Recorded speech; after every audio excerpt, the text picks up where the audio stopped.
Dens Park, where 25,000 Dundonians jammed themselves into position to see whether United could get the victory over their city rivals, which would bring them their first league championship. Curiously, both United's previous major honours, the League Cup wins of 1979 and 1980, had come on the same Dens Park pitch. Was that to be an omen? Well, Archie takes up the story just before kick-off. Well, Donald Mackay was just telling me before kick-off that he's going to be very interested to see how his team respond to what should be less of an incentive for his players than the Dundee United team, which is on the verge of winning a championship. Because for Dundee, who haven't won here at Dens Park since 1979, today, you might say, is an ordinary Tayside derby. And that is a side amongst whom you would select Cammy Fraser as perhaps their player of the season, the captain of the side. His name has been linked with other clubs. A very stylish, aggressive player who means a lot to the side. And there they are. When they scored their fourth goal last week, they equaled the Premier League record for goals, 88. And that, I think, illustrates more than anything else the high quality of this side. All of the strikers are in the double figures for goal scoring. And I think a key man for them today will be Richard Gough. There he is. It has given Jim Mclean great satisfaction to see this youngster develop from coming from South Africa into a fully fledged internationalist. And although he's been suspended, I think Mr. Mclean breathed a sigh of relief that he was available for this afternoon. There's the very affable George Smith, the referee from Edinburgh. A really massive crowd in here, making a tremendous noise.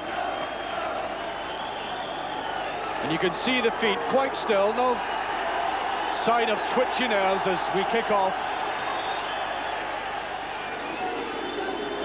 And I suppose the Dundee United team will give a king's ransom for a very quick goal to settle the nerves.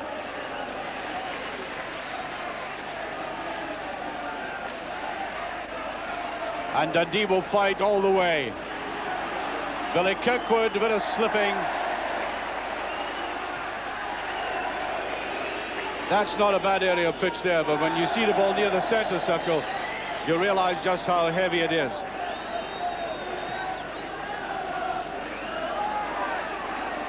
Towering ball, Richard Gough right in the heart of defence, and Dave Neddy has pushed forward. There's Gough. Sturrock. Neddy. Milne wants a run, just a bit too much. The angle by Sturrock a bit too acute.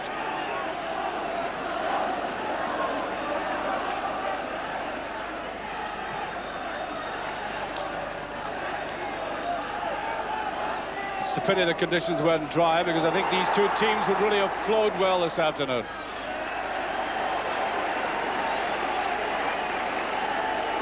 Maurice Malthus, under-21 internationalist.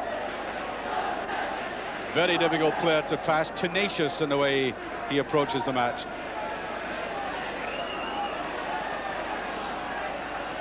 It's Cammy Fraser. Well, that's a good-looking ball, and Paul Hegarty gets behind it.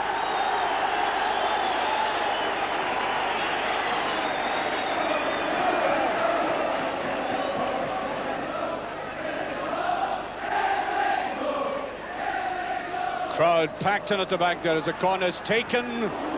United under a bit of pressure. Awkward ball for McGeechy to take. And there wasn't a single United player in Dundee's half there. Wood-Dodge came through very quickly. Now Ralph Milne. This is the driest area on the ground.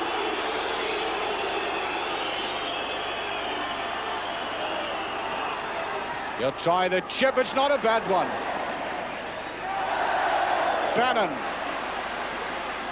Very tight looking defence, and that's a corner kick.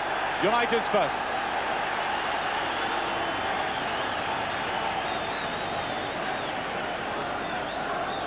Eamon Bannon, who scored that quite magnificent free kick last week against Motherwell.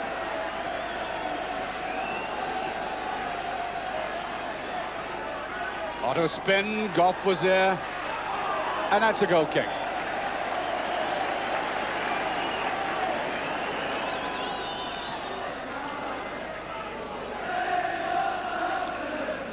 Malva's behind it.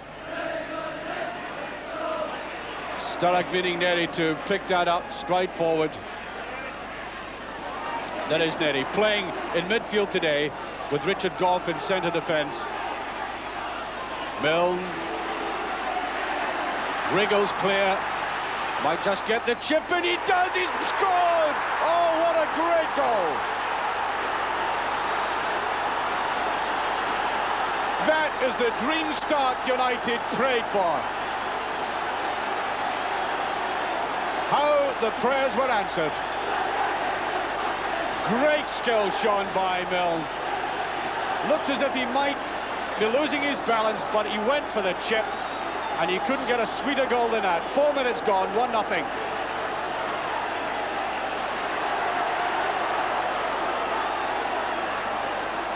Neatly stroked forward by McGeechy.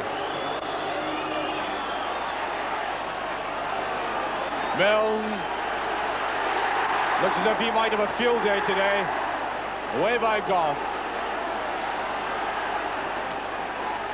Well, that surely should take a lot of the tension out of United's play.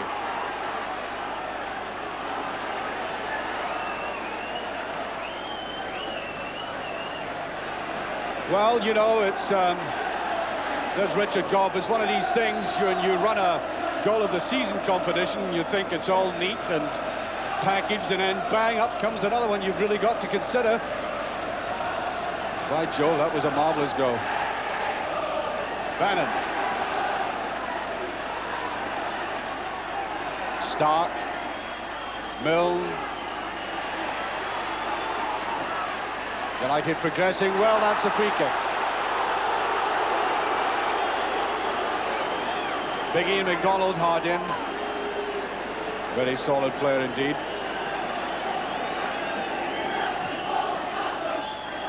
Bit too powerful, that. Gough is with it. Slight hesitation there by Billy Kirkwood.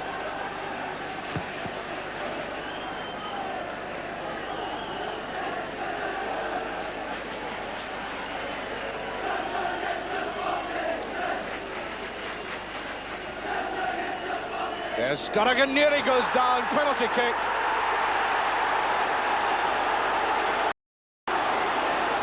Referee had no hesitation. That was a strong driving run forward by David Neri. And down he went, very hard. There's a lot of complaining, and I think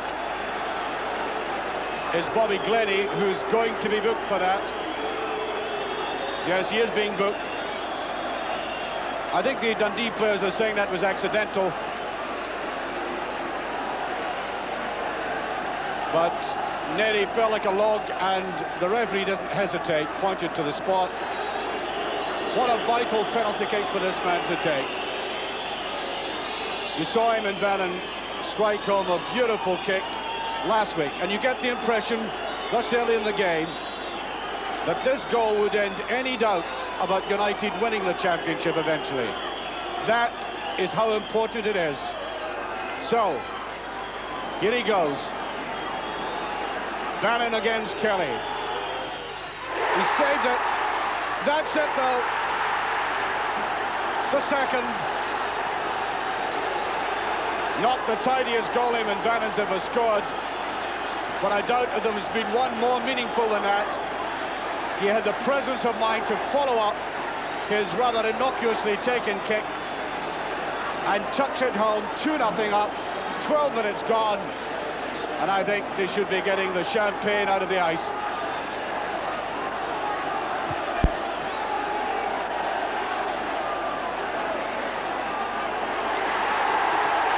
Well, Hegarty went down, and he was obviously stunned by that.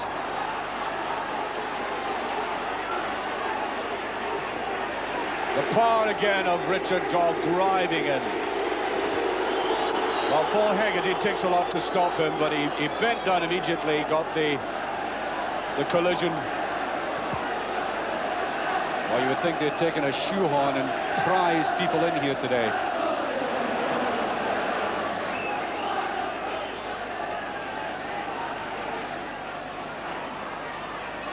Well, a good position taken up by Bobby Glennie. finding it very awkward to turn. In fact, the referee says that is a free kick.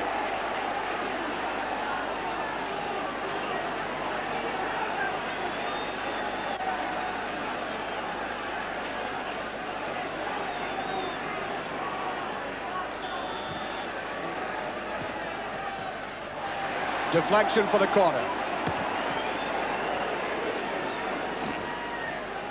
Ferguson opting for the low one. What a great shot, Cammy Fraser. What's essential for that position is getting a sighted goal and hitting it immediately, which he did, and it just shaded away.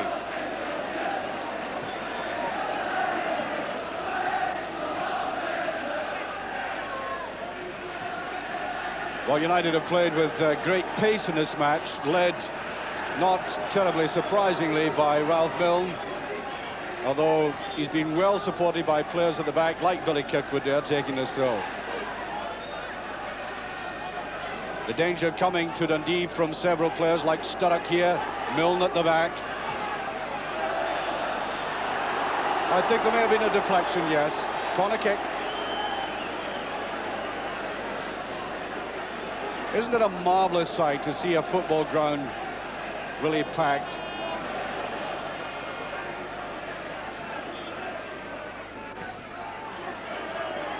Emmett Bannon is hitting that, I think. That's a good ball as Albert Kidd gets going. Alpha's going back with him, and Goff. Kidd finding it very difficult to get his cross in. Milne, away he goes again. A lot of class in that play by Milne. Paul Sturrock, good ball to the outside, there's Bannon! Well, you know, how many times have we seen United moving like that? A kind of forward diagonal move, originating in Milne picking it up. That little deceptive turn of pace, and then that superb sweeping ball. Sturrock delaying the pass eventually, and Bannon coming in fast, slightly off of the shot there, but so typical of United.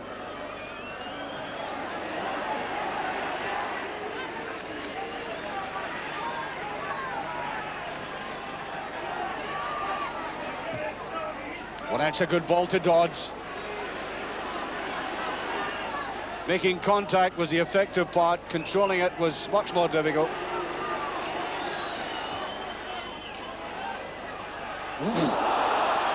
Well, I think it was a combination of swerve and sun in the eye that caused that. I mean, he looked as if he had it well controlled. It was a bad ball by Sturrock, he certainly didn't mean that. And then suddenly, it all went wrong for him. Lucky enough to get that pushed away.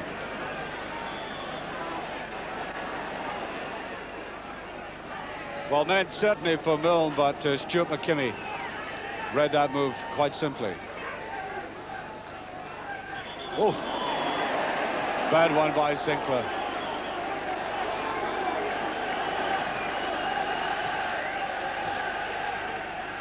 Dodds, there's Bannon. Will he get it just?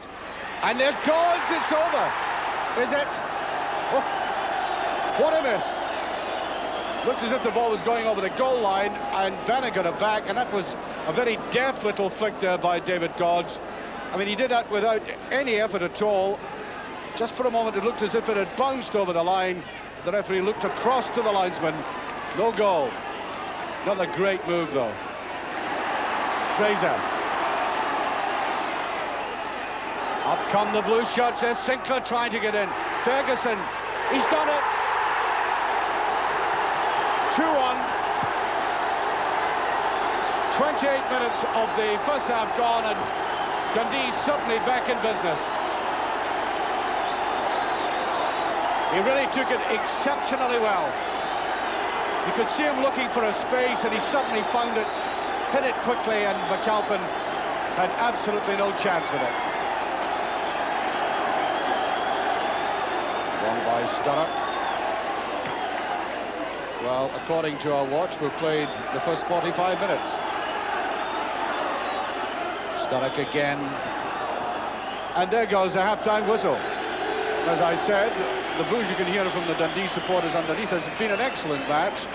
I think Dundee United must be extremely satisfied, and I'm not quite sure if they have it in mind to pay a special bonus to Ralph Milne, number 8, there walking off. But, you know, they really ought to. That goal after 4 minutes was an absolute gem. They really got it well under control when he showed them the way to goal with superb skill. When it looked as if he might not get control, chipping the goalkeeper delightfully. And then the penalty kick when it came with David Neddy going down. Eamon Bannon has taken better penalty kicks than that, but he was up very quickly to flash it away. I think that put the game beyond Dundee's reach, even though they did come back, and Ferguson scored a quite excellently snapped goal. So there we are. At the moment, it looks very promising indeed for Dundee United. Well, as we start the second half, one wonders what the psychology of the Dundee United management is in approaching this afternoon, because they must realise that with Rangers 2 up at half-time at Ibrox, that the championship is even nearer, and I wonder if that has got through to the players. The players know the score, because there was just a tendency towards half-time for Dundee United, playing, to my mind, well within themselves, to just get a little bit lethargic, and that bothered Jim Mclean a bit much. There's Sturrock. David Dodge tries to go for it. Whether by Fraser. And Bannon pushed. Free kick.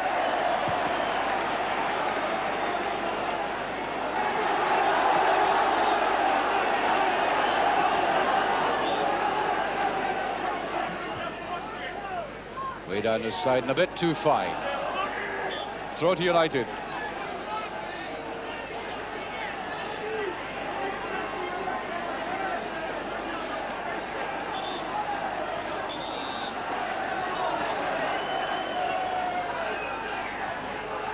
Dodds. Ball's over.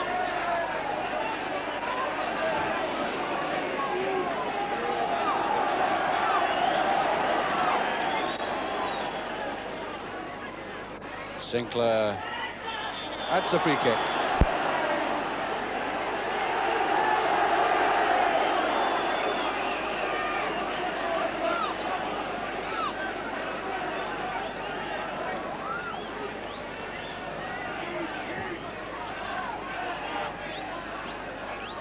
Dodge nowhere near that.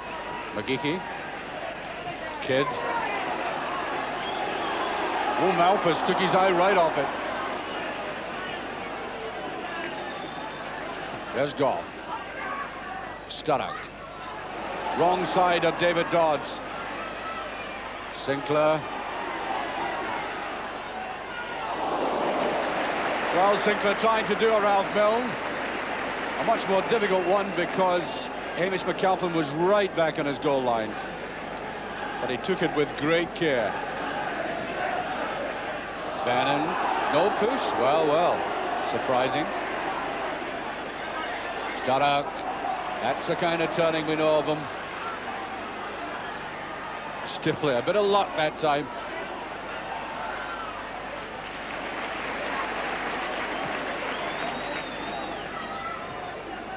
Sinclair. Finding it awkward to bring that down. Away goes Hegarty. Hardly seen him over the halfway line in this match. He's played a very cautious game, and I think very wisely too. That's Ralph Milne. Away he goes, a bit of obstruction, fought back very well there, and I think the chip was required. Nevertheless, he's had one of his better days.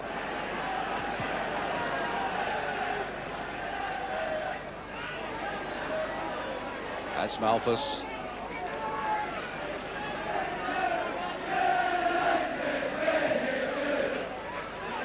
Exactly 10 minutes gone in the second half. There's Goff. Sturrock turns superbly. He's Bannon inside. Yes, Sturrock, will he get the touch? The deflection. And that's the first real solo burst that Paul Sturrock's had in the match. He's been linking with others very well, but decided to go on his own, using Eamon Bannon as a decoy inside him, but there was the ultimate deflection.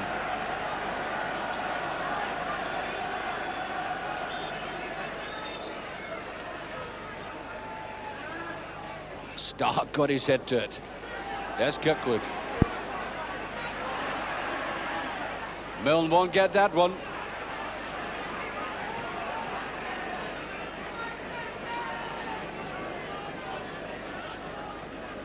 Well, the pattern, as I see it now, is that I think United feel that 2-1 would be enough.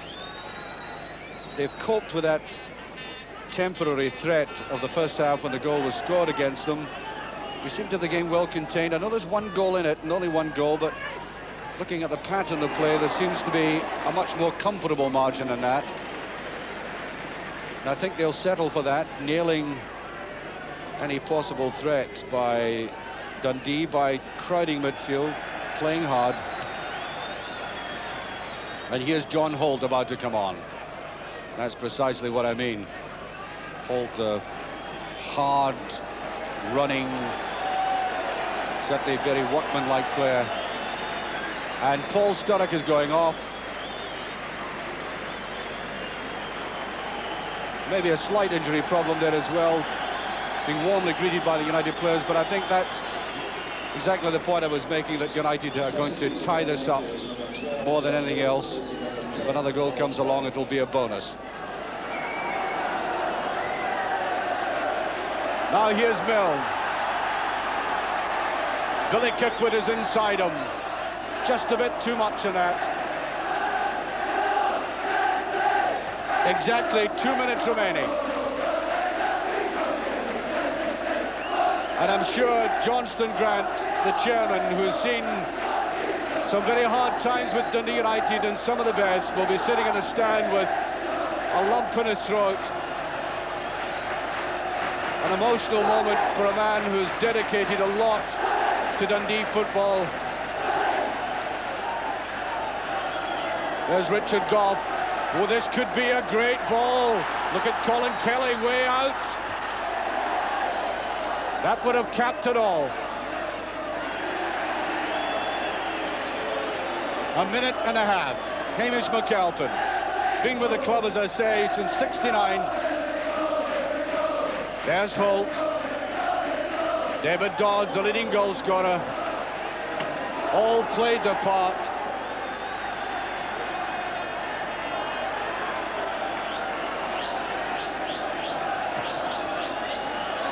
I would put this down as one of the great achievements in Scottish football.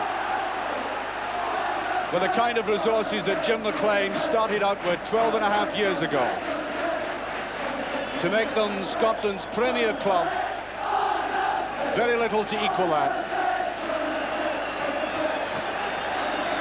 By our watch, about 40 seconds remaining. And it now doesn't really matter what is happening at either Pittodrie or Ibrox. It is uniquely United's triumph this afternoon. Kelly with a touch, and this may be the very last moment of the game. Maybe a little of injury time, but it is a goal kick. Thought it may just be a corner, and there they are, ready to celebrate. They would have longed to go to see the team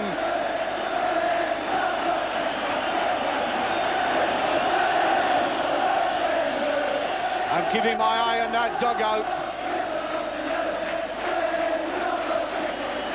because they're going to come out of it like greyhounds out of a trap, and who can blame them? 10 seconds into injury time, still 2-1. The championship is on.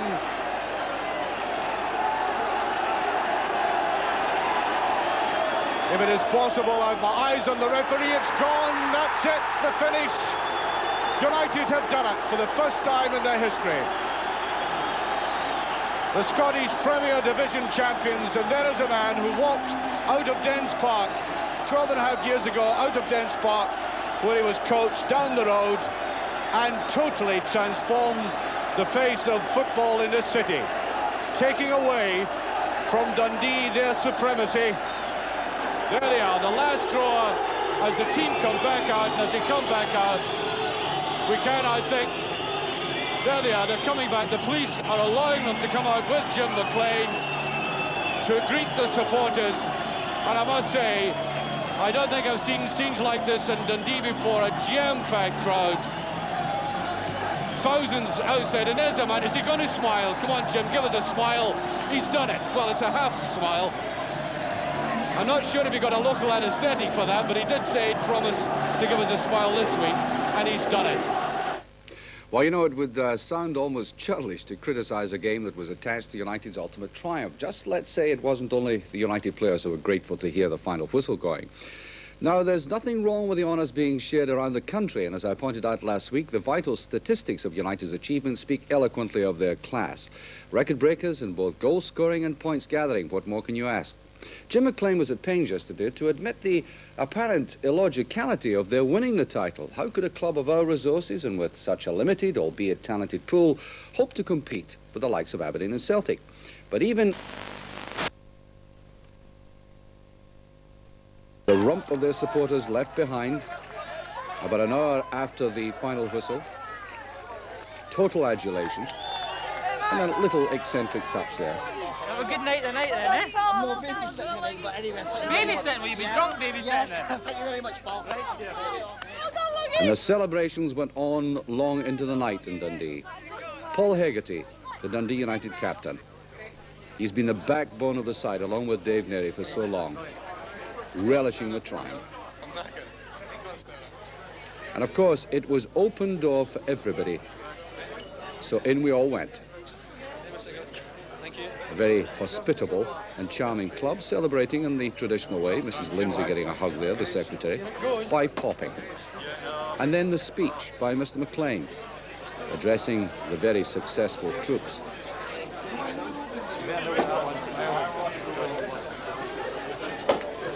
First of all, obviously, we're all selfish in the game, but I'm pleased for myself.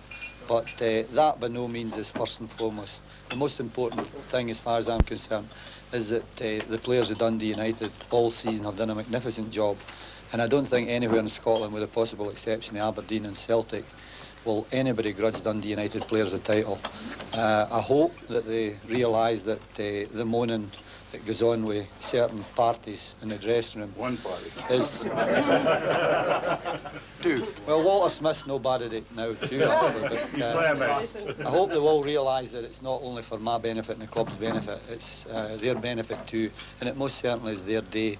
But equally important, I think the supporters through the season have been absolutely magnificent. And there's no doubt about it, they relished it last night. It took me a while, but I did get him away from the crowd, into his office, for a quiet word. Jim, not this afternoon, but looking back over the entire season, what were these highlights, what were these meaningful moments, the significant things that bolstered you to eventually win the championship?